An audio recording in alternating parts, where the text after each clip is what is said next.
the candidates? Very ready pageants kasi nagigising ako ng maaga. Para talagang abang ko sa sarili. As in, my friend Martin Bautista is, alam natin meron siya, nag-viral siya for so many years. And parang we have the same attitude. And siya yung pinaka sinabihan. Yung nagmitahan ako ng judge for Miss Universe Pregnancy. It feels very unreal. As a pageant fan, as a lucky Quezon City, and also I feel very grateful to have this opportunity to support and to be there for these wonderful ladies to represent our city. And I'm very, very excited. Wow, I can't wait for tonight. I'm very ready and I'm sending good vibes to everyone.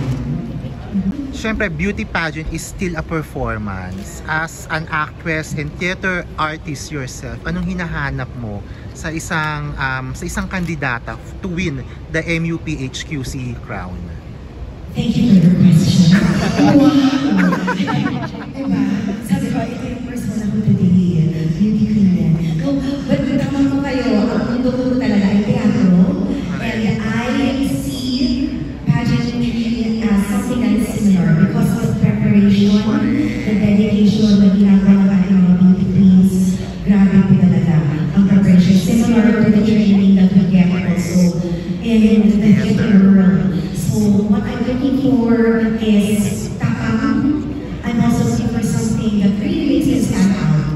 It's very similar din sa, diba, presence pa lang, I think. It really matters. Same as with theater, if you can hold the stage upon entering, if there's something that really grabs our attention about you, with even just your presence, that is something that I'm looking for today.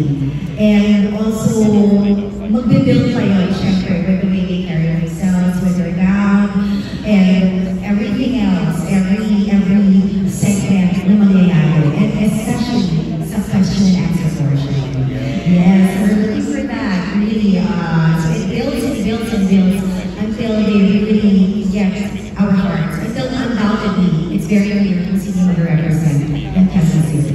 And soon, diba, the Philippines for the universe. Yes. Thanks, Kaki.